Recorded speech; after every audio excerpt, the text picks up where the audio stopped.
Hello बच्चों, कैसे हैं आप लोग। उम्मीद करता हूं कुशल मंगल होंगे, खुशी पूर्वक होंगे। आपके अपने प्यारे से channel exam chemistry by Govind sir में प्यारे से बच्चों का बहुत बहुत स्वागत करता हूं, अभिनंदन करता हूं। जैसा कि काफी दिनों से आप लोग बार बार यही कमेंट कर रहे थे कि सर हिंदी की क्लास लाइए, हिंदी की भी क्लास लाइए। हिंदियों में काफी परेशानी आती है, खासकर आनी भी चाहिए, ठीक है ना, क्योंकि हिंदी को आप लगातार पढ़ते नहीं है, अकस्मात पेपर के टाइम पर पढ़ते हैं। तो उस समय को आसान करने के लिए, एकदम इजी करने के लिए हम धमाकेदार हिंदी क्लास आपके लिए बच्चों लेके आए हैं। बशर्ते आप जिस तरीके से मैं पढ़ा रहा हूं, जिस तरीके को मैं बता रहा हूं आपको, आप उसी तरीके से पढ़ते रहिए। हिंदी में नंबर लाना आपके लिए बेहद आसान हो जाएंगे। एक चीज ध्यान रखना, ऑल ओवर परसेंटेज उसी बच्चे की बनती है जिसका हिंदी और इंग्लिश में स्कोर अच्छा होता है, क्योंकि पीसीएम में तो बन जाएगा स्कोर, इसमें लाना बहुत ज्यादा, आपने देखा होगा खासकर साइंस के स्टूडेंट या अन्य, हिंदी में स्कोर उनका उतना बढ़िया नहीं हो पाता है, क्योंकि वो उतना ज्यादा ध्यान नहीं देते, डरे रहते हैं। तो उस डर को दूर करेंगे और हिंदी में भी 90 प्लस से ऊपर लाने का आपको पूरा टारगेट देंगे और उस टारगेट को हम साथ में पूरा कराएंगे। तो देखो, आप देख रहे होंगे हम पद्यांश भी पढ़ाने वाले हैं, क्योंकि आपको पता है ये 5 क्वेश्चन आते हैं बच्चों, ठीक है ना। इस तरीके से पद्यांश दे रखा होगा। प्रत्येक क्वेश्चन का जो मार्क होता है वो 2-2 नंबर का होता है। कितने नंबर का होता है? 2-2 नंबर का होता है। इस तरीके से ये कितने नंबर का हो जाता है भाई? 10 नंबर का क्वेश्चन हो जाता है बच्चों। कितने का हो जाता है? 10 नंबर का हो जाता है, ठीक है ना। तो बस ये नंबर आपको एक प्रकार से लूट के समान ही मान लो, ठीक है ना। इस तरीके से देखो, 2 क्वेश्चन बनते हैं यहाँ, 10 नंबर का गद्यांश और 10 नंबर का पद्यांश। इसी तरीके से पद्यांश आएगा। तो बिना कुछ समय वेस्ट किए हुए बच्चों चलते हैं सीधे अपने क्वेश्चन की ओर। देखो, यहां आप देख रहे होंगे, क्या देख रहे हो आप लोग? आप यहां ये देख रहे हो कि पद्यांश दे रखा है। इस तरीके से पद्यांश आपको दे रखा होगा और इस तरीके से आपको क्या दे रखा होगा? क्वेश्चन 5 दे रखे होंगे, ठीक है ना। तो देखते हैं, पढ़ते हैं पद्यांश को। देखो, पद्यांश होता है जो कविता के रूप में दे रखा होता है, गीत के रूप में दे रखा होता है। गद्यांश होता है जो कहानी के रूप में दे रखा होता है, ठीक है ना। कहानी के रूप में जो होता है वो क्या होता है? गद्यांश होता है। तो दोनों को सॉल्व करेंगे, बशर्ते आप फोकस रखिए। देखो, उसने बोला मातृभूमि पर निवास करने वाले मनुष्य राष्ट्र का दूसरा अंग होते हैं। उसने कहा जो भी हमारी मातृभूमि है, इस पर जो भी लोग निवास करते हैं, वो वही राष्ट्र, नेशन जो होता है उसका दूसरा अंग होते हैं, ठीक है ना। कहा है पृथ्वी हो और मनुष्य ना हो तो कल्पना असंभव है। उसने कहा अगर पृथ्वी है और उस पर मनुष्य नहीं है तो राष्ट्र की कल्पना करना क्या है? बिल्कुल असंभव है। बेटा क्या है? बिल्कुल असंभव है, ध्यान रखना। फिर उसने बोला है पृथ्वी और जन दोनों सम्मिलित से ही राष्ट्र स्वरूप संपादित होता है। सीधा सीधा उन्होंने बोला, बार बार राष्ट्र शब्द आ रहा है। उसने ये बोला है कि पृथ्वी और मनुष्य मिलकर के ही एक अच्छे राष्ट्र के स्वरूप का निर्माण करते हैं, ठीक है ना। कहा जन के कारण ही पृथ्वी, किसके कारण? जन मीन्स लोग, लोगों के कारण ही पृथ्वी मातृभूमि की संज्ञा प्राप्त करती है। अगर पृथ्वी को मातृभूमि कहा जाता है तो उसके पीछे का कारण है कि भाई पृथ्वी जनमानस का पालन पोषण करती है, जनमानस के लिए खेती में मतलब अनाज देती है, जनमानस के लिए प्राकृतिक संसाधन देती है, जनमानस के लिए अन्य सारे रिसोर्स जिसके जीवन निर्वाह के लिए जरूरी होते हैं, जिसके पालने के लिए जरूरी होते हैं, वो सब दिए जाते हैं नेचुरल रूप से पृथ्वी के द्वारा। इसीलिए पृथ्वी को किसकी संज्ञा दी जाती है बच्चों? मातृभूमि की संज्ञा दी जाती है। पूरी स्टोरी दिमाग में मान लो, क्वेश्चन चुटकियों में हो जाएंगे। ये नंबर तो आपके फ्री के हैं, फालतू में आप डर जाते हैं। मॉडल वगैरह, किताब वगैरह में इतना ज्यादा बड़ा चढ़ा करके आपको परेशान करने का प्रयास किया जाता है, रियल में उसमें उतना कुछ होता नहीं है बच्चों, ठीक है। फिर कह रहा है पृथ्वी माता है और जन सच्चे अर्थों में कौन है? पृथ्वी के पुत्र। भाई जब पृथ्वी माता है, पालन पोषण के लिए सब खाद्यान्न वगैरह दे रही है, खनिज वगैरह दे रही है, अनाज वगैरह दे रही है, जल वगैरह दे रही है, तो इस रियल मायने में पृथ्वी तो माता है। लेकिन जिनको दे रही है, माता किसे देती है? अपने बच्चों के लिए। तो वो क्या है? पृथ्वी के पुत्र कहलाते हैं। अब बिना कुछ समय वेस्ट हुए बेटा, बिना कुछ समय वेस्ट किए हुए चलते हैं क्वेश्चन के आंसर की ओर, ठीक है ना। अब क्वेश्चन का आंसर देखिए आप लोग। देखो, इस तरीके से आपको अंडरलाइन भी दे रखी होगी, ये भी पूछ लेगा वो रेखांकित भाग। अब क्वेश्चन कहा है पाठ का शीर्षक और लेखक, दो चीजें, एक तो पाठ का शीर्षक और एक लेखक। देखो, ये एक चीज आप ध्यान रखना सब लोग, अगर वो संदर्भ कहता है संदर्भ सहित व्याख्या कीजिए, तो बताइए कि भाई यह गद्यांश हमारी पाठ्य पुस्तक जिससे भी लिया गया है और ये इस चैप्टर से लिया गया है और इसके लेखक ये हैं। इस तरीके से और लिखना, धीरे धीरे जो मैंने सरल रूप में आपको बताया है उसको पूरा लिख देना है। कोई राष्ट्र का निर्माण बिना जन के क्या नहीं है? संभव नहीं है। जब तक मातृभूमि पर मनुष्य नहीं रहेगा तब तक और सही मायने में राष्ट्र का निर्माण नहीं माना जाएगा, क्योंकि मनुष्य राष्ट्र का क्या है? दूसरा अंग होता है, ठीक है ना। और ये भी लिखना है कि जब तक मनुष्य नहीं है तो भाई अच्छे राष्ट्र की संभावना करना क्या है? बिल्कुल असंभव है। ये सब लिखना है, ठीक है ना, क्योंकि पृथ्वी और जल दोनों के द्वारा ही अच्छे राष्ट्र का निर्माण होता है। और जिसमें पृथ्वी जो है मातृभूमि की भूमिका में होती है, क्योंकि वो मनुष्य के जीवन निर्वाह के लिए अनाज वगैरह देती है, पालन पोषण के लिए अन्य व्यवस्था और प्राकृतिक संसाधन मुहैया कराती है। इस तरीके से धीरे धीरे तीन चीजें आपको लिख देने के कह सकते हो कि सच्चे अर्थों में जन जो होते हैं वो पृथ्वी के क्या होते हैं, पुत्र होते हैं, और पृथ्वी क्या होती है, माता होती है। ठीक है ना।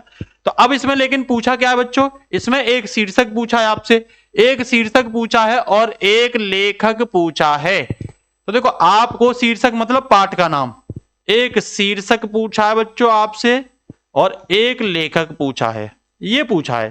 तो सिंपल सा आपको क्या लिखना है इसमें, सिंपल सा आपको शीर्षक में लिखना है राष्ट्र का निर्माण। इस चैप्टर का क्या नाम है, राष्ट्र का निर्माण। आपको नहीं पता होगी तो भी आप कर सकते हो, क्योंकि इस शब्द का बार बार क्या किया गया है, बार बार यूज किया गया है। लेखक कौन है, वासुदेव सरल अग्रवाल। कौन है बेटा इसके, वासुदेव, हल्का हल्का सा पढ़ोगे तो बता पाओगे, वासुदेव सरल अग्रवाल। ये कौन है बेटा इसके, वासुदेव सरल अग्रवाल। ये कौन है, इसके लेखक हैं। बताइए इतना काम कर पाओगे या नहीं, इतना काम कर पाओगे या नहीं कर पाओगे। दूसरा क्वेश्चन दे रखा है बेटा कि राष्ट्र की परिकल्पना कब संभव है।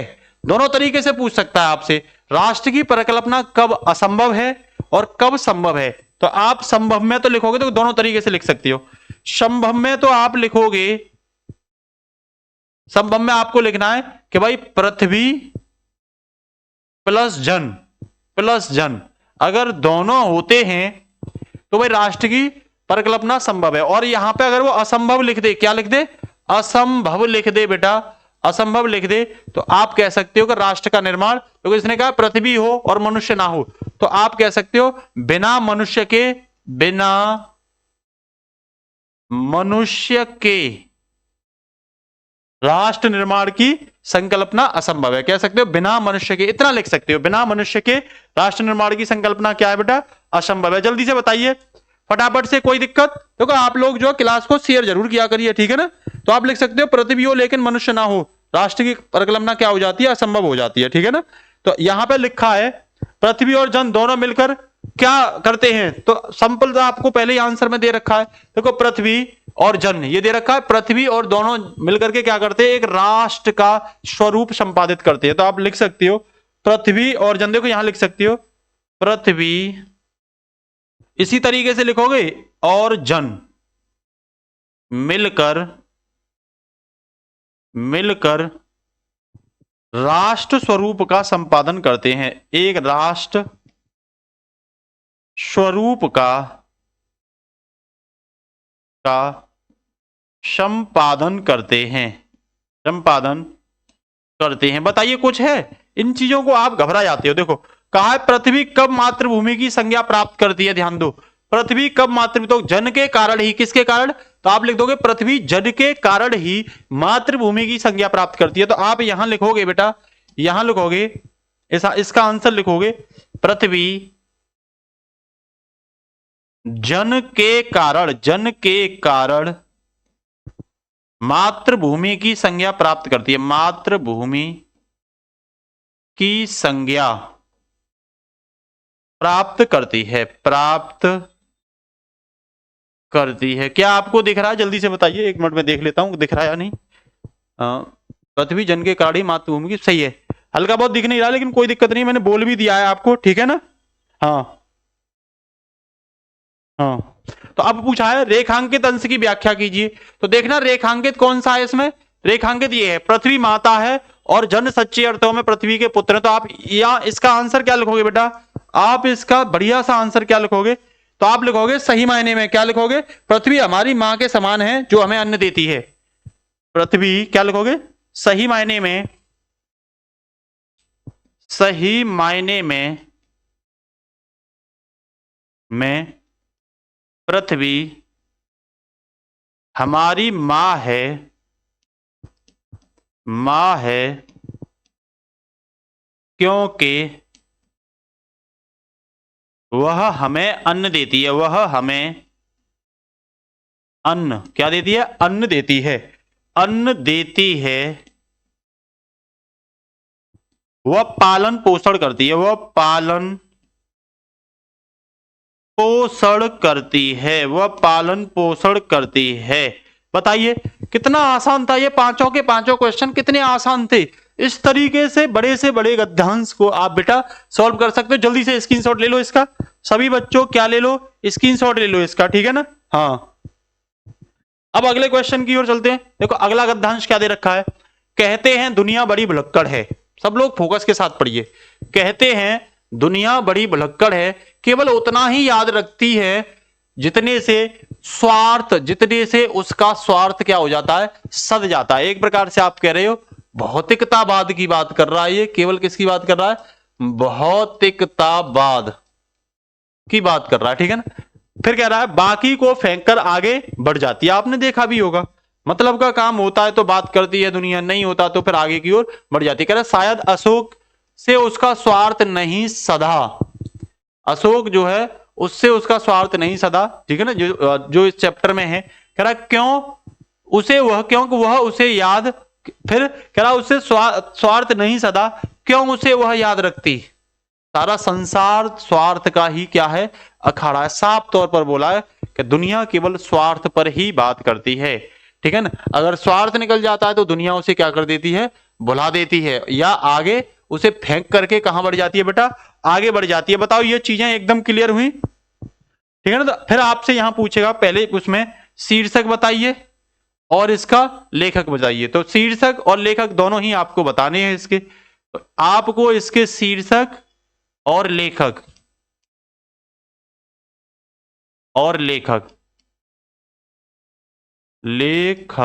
शीर्षक है बच्चों इसका अशोक के फूल। किस चैप्टर से लिया गया, अशोक के फूल।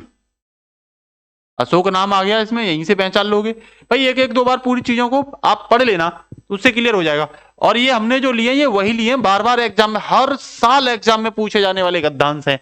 लेखक हैं बेटा इसके डॉक्टर हजारी प्रसाद द्विवेदी, हजारी प्रसाद द्विवेदी, हजारी प्रसाद द्विवेदी। बताइए कोई दिक्कत यहां तक, बताइए कोई दिक्कत किसी बच्चे को यहां तक नहीं होनी चाहिए। अब इसमें क्या सेकंड क्वेश्चन क्या कह रहा है, सेकंड कह रहा है अशोक को विस्मृत करने का आधार किसे माना है। तो देखो अशोक को, शायद अशोक ने उसका स्वार्थ नहीं सदा इसीलिए दुनिया उसे याद नहीं करती है। कहा है ना क्यों उसे याद रखती है, जब स्वार्थ ही नहीं है, सारा स्वार्थ क्या है, संसार सारा जो है किसका खड़ा है, स्वार्थ का। तो इसमें कहा है लेखक ने दुनिया का किसको आधार माना है, दुनिया का किस तरह का आधार बताया है। तो दुनिया को बताया है बेटा, नहीं पहले दूसरे नंबर का देखिए, कह रहा अशोक को विस्मृत करने का आधार क्या है। तो अशोक को विस्मृत करने का आधार है बेटा इसमें स्वार्थ। क्या है, स्वार्थ। जल्दी से बताइए कोई दिक्कत, स्वार्थ। सब कुछ क्या दिखाया गया है, स्वार्थ। अगर स्वार्थ है तो भाई दुनिया याद रखेगी, स्वार्थ नहीं है तो आगे बढ़ के क्या चली जाएगी, बाहर चली जाएगी, ठीक है ना। हाँ, तो दूसरे में कह रहा है लेखक ने दुनिया का किस तरह का आधार बताया है। तो दुनिया तब तक याद रखती है जब तक उसका स्वार्थ होता है। क्या लिखोगे, दुनिया तब तक याद रखती है, तब तक याद रखती है जब तक उसका स्वार्थ होता है, जब तक उसका क्या है बेटा, उसका स्वार्थ होता है, स्वार्थ। बताइए यही तो आधार है भाई। दुनिया का आधार किससे कहेगा, दुनिया का आधार क्या बनाया है, उसने कहा है जिसका स्वार्थ सत्ता बाकी को फेंक कर आगे बढ़ जाते हैं। अब कहा है स्वार्थ का अखाड़ा किसे कहा गया है, तो दुनिया को, संसार को कहा है, सारा संसार। देखो लास्ट में सारा संसार स्वार्थ का क्या है, अखाड़ा है, ठीक है ना। सारा संसार स्वार्थ का अखाड़ा है। देखो ये रहा, तो यहां लिख सकते हो सारे संसार को, किसे, सारे संसार को, इस तरीके से लिखे आओगे आप, ठीक है ना। फिर कह रहा रेखांकित अंश की व्याख्या कीजिए, केवल उतना ही याद रखती है जितने से उसका स्वार्थ सद जाता है। बताओ यही तो है, ठीक है ना। तो इसमें क्या लिखोगे, दुनिया केवल स्वार्थ के लिए चीजों को याद रखती है, उसका स्वार्थ हो तो उसे दिमाग से फिर क्या कर देती है, फेंक देती है और आगे बढ़ जाती है। तो आप सिंपल सा लिख दोगे दुनिया केवल, रेखांकित में दुनिया केवल, जितना रेखांकित में दे रखा है, दुनिया केवल स्वार्थ के लिए याद रखती है, स्वार्थ के लिए याद रखती है। किसके लिए? स्वार्थ के लिए याद रखती है। जब स्वार्थ निकल जाता है, जब स्वार्थ निकल जाता है, निकल जाता है, दुनिया, देखा है जब स्वार्थ निकल जाता है तो स्वार्थ साथी, जब स्वार्थ निकल जाता है तो दुनिया, तो दुनिया, स्वार्थ निकल जाता है दुनिया, यहां लिख दोगे, दुनिया आगे बढ़ जाती है, ठीक है ना, छोड़ करके कहां निकल जाती है? आगे बढ़ जाती है। स्वार्थ निकल जाता है तो दुनिया आगे बढ़ जाती है, आगे बढ़ जाती है। बताइए यही तो बोलना चाह रहा है वो, बताइए यही तो बोलना चाह रहा था। केवल आपको इतना सा लिखना है, केवल आपको दूसरे गद्यांश में, बताइए स्क्रीनशॉट लो, ठीक है ना, आप लिख सकते हो। अगर स्वार्थ ना हो तो ये भी अपने अपने तरीके से, इसे अपने अपने तरीके से आप व्याख्या कर सकते हो कि दुनिया इतनी स्वार्थी है कि स्वार्थ मात्र के लिए ही व्यक्ति या विशेष को याद रखती है। अगर स्वार्थ निकल जाता है तो वो अपने दिमाग से उसे निकाल फेंकती है। ये भी लिख सकते हो आप, ठीक है ना। तो इसे तो अपने तरीके से क्या कर सकते हो आप? व्याख्यात कर सकते हो। जल्दी से बताइए, किसी को कोई समस्या नहीं होनी चाहिए। आगे बढ़ते हैं। महत्वपूर्ण, अब पद्यांश आ गया, कविता, कविता आ गई बेटा। जल्दी से फटाफट से, पद्यांश और गद्यांश में बेसिक सा अंतर आपको पता चलिए, जल्दी बोलिए। तो देखो क्या कह रहा, दुख की पिछली रजनी बीच, दुख की पिछली रजनी बीच विकसता सुख का नवल प्रभात, दुख की पिछली रजनी बीच विकसता सुख का नवल प्रभात, एक पर्दा यह झीना नील छिपाए है जिसमें सुख गात, छिपाए है जिसमें सुख गात। फिर कह रहा है, जिसे तुम समझे हो अभिशाप, जिसे तुम समझे हो अभिशाप, जगत की ज्वालाओं का मूल रहस्य। कह रहा है, ईश का वह रहस्य वरदान, ईश्वर का यही रहस्यमय वरदान है, कभी मत इसको जाओ भूल। मतलब कभी भी ये बात मत भूलिए कि ईश्वर का रहस्यमय वरदान क्या है, ठीक है ना। तो उसने क्या बोला है? उसने बोला दुख की पिछली रजनी बीच। तो उसने यहां कभी जो है वो ये बोलना चाह रहा है कि हर दुख के बाद जरूर एक सुख का सवेरा आता है। जैसे रात, मतलब अंधेरे और उजाले के बीच में एक पहरा होता है, वैसा ही उसने ये बोला है। देखो कि भाई हर, देखो जो भी पिछली दुख की रात होती है, दुख की जो पिछली रजनी होती है, उसमें एक फिर विकसित सुख का क्या होता है? नया प्रभात होता है, नया सवेरा होता है। इसका मतलब क्या है? नया, हर दुख के बाद एक नया सवेरा होता है। हर, देखो जितना भी संघर्ष होगा, जितना भी दुख होगा, निश्चित रूप से आने वाले समय में वो पल बदल जाएगा और आने वाला समय अच्छा ही होगा।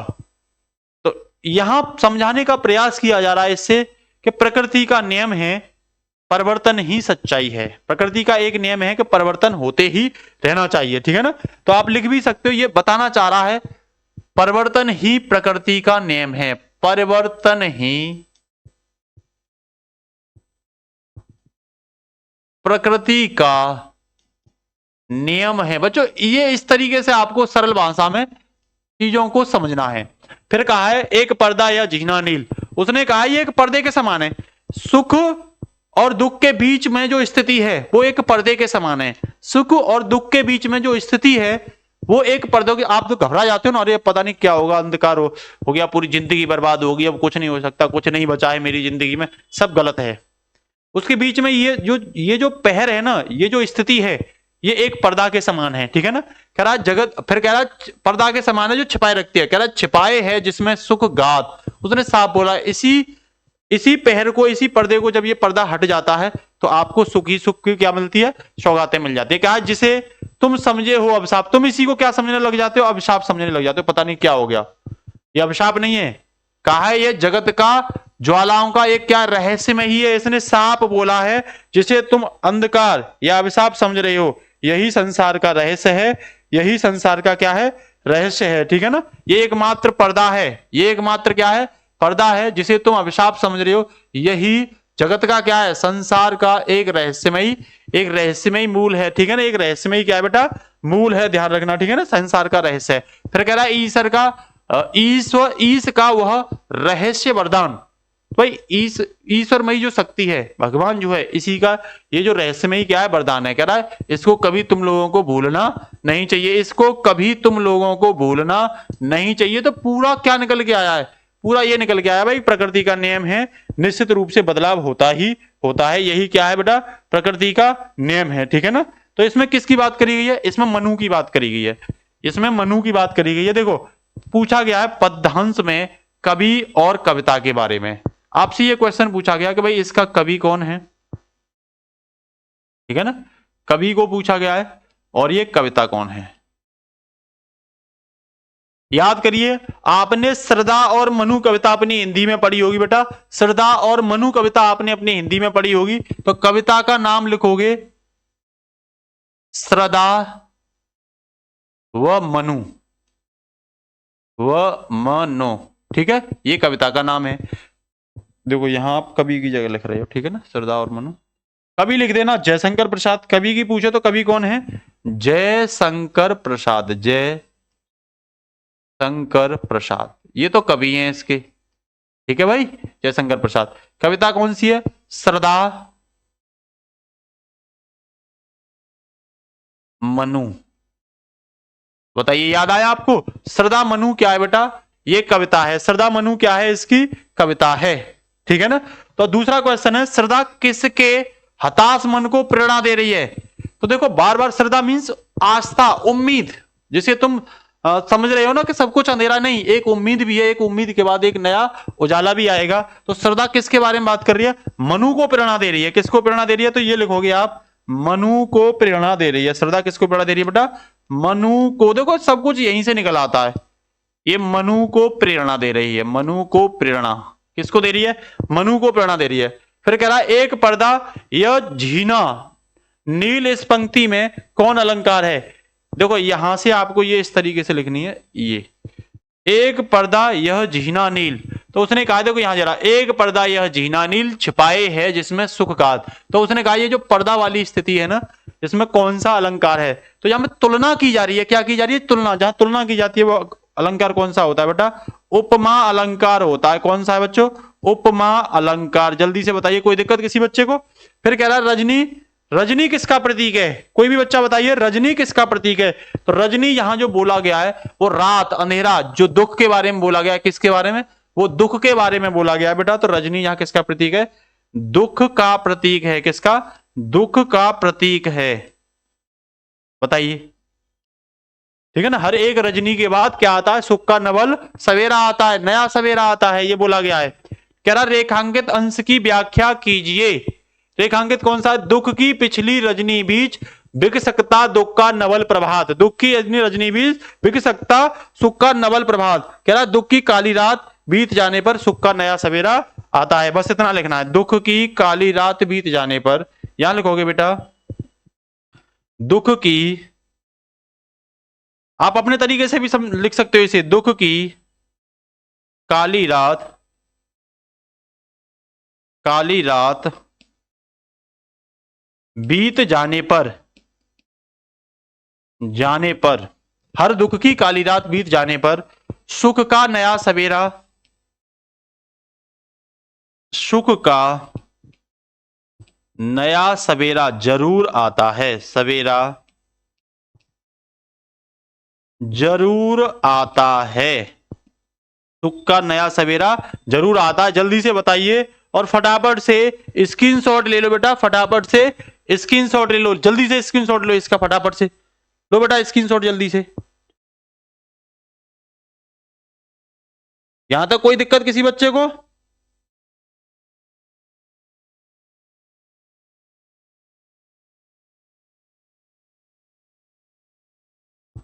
ठीक है। अब देखो इसके बाद ही अगला है बेटा, नेक्स्ट देखिए, नेक्स्ट भी पद्यांश ही है, नेक्स्ट भी क्या है बच्चों, ये पद्यांश ही है। कह रहा प्रकृति के यौवन का श्रृंगार, प्रकृति के यौवन का श्रृंगार करेंगे कभी न बासी फूल, मिलेंगे वे जाकर अतिशीघ्र, आह उत्सुक है उनको भूल, धूल, ये भूल नहीं है धूल है, ठीक है ना, आह उत्सुक है उनको धूल। कह रहा प्रकृति का जो स्वरूप है, यौवन मीन्स होता है बेटा स्वरूप, यौवन मीन्स क्या होता है? आकार, स्वरूप। शरीर जैसे हमारा स्वरूप ये है, तो इसका मतलब होता है स्वरूप। एक प्रकार से जो शरीर है जो हमें दिखाई देता है उसे कहते हैं यौवन। तो कह रहा प्रकृति की जो सुंदरता है, स्वरूप जो है, प्रकृति का जो श्रृंगार है उसके बारे में बात कर रहा है। किसके बारे में बात कर रहा है? प्रकृति के श्रृंगार के बारे में, प्रकृति के कह सकते हो स्वरूप के बारे में बात कर रहा है, ठीक है ना। तो इसमें यह बोला गया है कवि के द्वारा कि भाई जो प्रकृति के जो यौवन का श्रृंगार है वो करेंगे कभी ना बासी फूल, मतलब बासी फूलों से प्रकृति की सौंदर्यता को दर्शाया नहीं जा सकता। बासी फूलों से प्रकृति की सुंदरता को नहीं दर्शा, उसके स्वरूप को नहीं दर्शा सकते आप लोग, उसके श्रृंगार को नहीं दर्शा सकते। भाई नेचुरल प्रकृति में फूल होंगे, ठीक है ना, खिले हुए फूल होंगे, उनसे ही तो दर्शाओगे ना, ठीक है ना। दूसरी बात कह रहा मिलेंगे वे जाकर अतिशीघ्र, आह उत्सुक है उनको धूल। इसमें बोला मिलेंगे वे, देखो हर जो भी बासी फूल है उसे किस में मिलना पड़ता है? धूल में मिलना पड़ता। आह उत्सुक मतलब धूल भी उनसे मिलने के लिए क्या है बच्चों? उत्सुक है। धूल भी उनसे मिलने के लिए क्या है? उत्सुक है। धूल भी उनसे मिलने के लिए क्या है? उत्सुक है। जल्दी बताइए, ये समझ में आ गया? ठीक है ना। हाँ, तो सीधा सीधा उन्होंने ये बोला है कि जो निराशामयी जीवन होता है, एक न एक दिन आशा की किरणें जरूर खिलती हैं। जो निराशामयी जीवन होता है उसमें एक न एक दिन आशा की किरणें बेटा जरूर खिलती हैं। तो कवि ने साफ बोला है कि निराशा से निकलकर खुशी की दुनिया जरूर आती है, ये बोला है, ठीक है ना। जैसे प्रकृति के लिए बासी फूल स्वरूप नहीं प्रदान कर सकते, इनको एक न एक समय जाकर के धूल में मिलना पड़ता है, और धूल भी उनका क्या कर रही है? वेट कर रही है, उत्सुक है उनके लिए। पूछा गया क्वेश्चन में बेटा, क्वेश्चन में पूछा गया आपके लिए इस पद्यांश में कवि और कविता, तो ये सेम अभी जो मैंने बताया वही है। कवि इसमें पूछे तो जयशंकर प्रसाद, कवि पूछे बेटा तो क्या है? जयशंकर प्रसाद, जयशंकर प्रसाद ये कवि हैं बेटा इसके, ठीक है ना। कौन है? जयशंकर प्रसाद, ठीक है ना। और अगर आपसे पूछे कि भाई कविता कौन सी है, तो श्रद्धा और मनु। कौन सी है? श्रद्धा मनु, ये कविता है बेटा, ठीक है। अब आपसे पूछेगा प्रकृति के यौवन का श्रृंगार किन फूलों से नहीं है, तो यौवन का श्रृंगार किन फूलों से नहीं है? तो बासी फूलों से नहीं है, ठीक है ना। तो यहां आप लिख दोगे यौवन का श्रृंगार, यौवन का श्रृंगार का श्रृंगार बासी फूलों से नहीं है, बासी फूलों से नहीं है, ठीक है बेटा। दूसरा कह रहा है रेखांकित अंश की व्याख्या कीजिए। तो रेखांकित अंश कौन सा है इसमें? देख तो ना कोई है रेखांकित या नहीं? भाई इसमें तो रेखांकित नहीं है, इसमें तो रेखांकित नहीं है। एक मिनट मैं बुक में देख लेता हूं कौन सा रेखांकित है।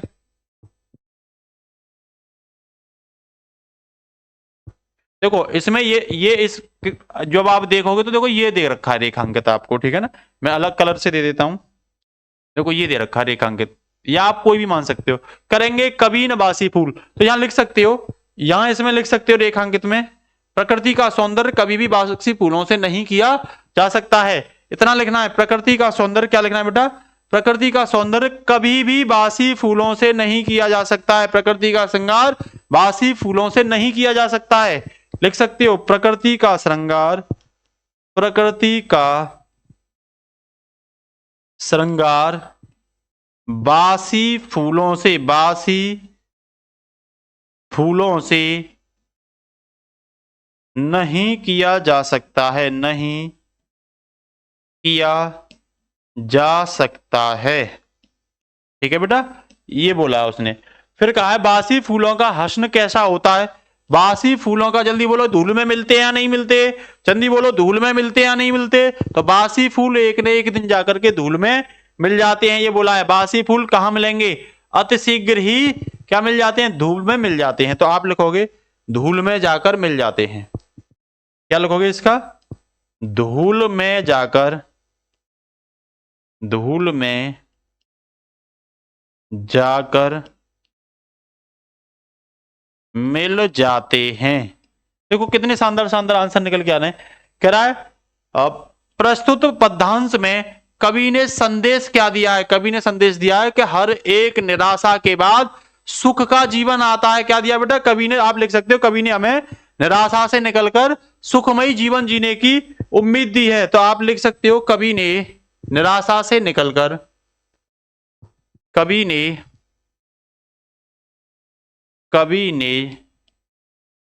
निराशा से निकलकर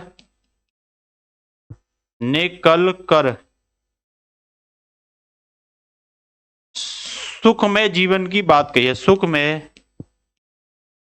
जीवन की आशा प्रदान की है, जीवन की आशा दी है।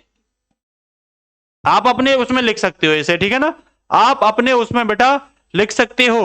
तो हमने आपको जो डिस्कशन किए इनमें कुछ भी नहीं है बेटा। मैंने पहला डिस्कशन आपके लिए किया था गद्यांश का पूरा आप इस तरीके से कर सकते हो।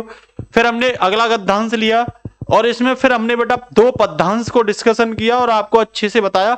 इस तरीके से ढेर सारे हम आपके लिए लाते रहेंगे और यहीं से पेपर आपका बन जाएगा। ये वही गद्यांश हैं जो बार बार हर बार पूछे जाते हैं आपके पेपर में। तो इतना ही, नमस्कार बच्चों, खुदा हाफिज।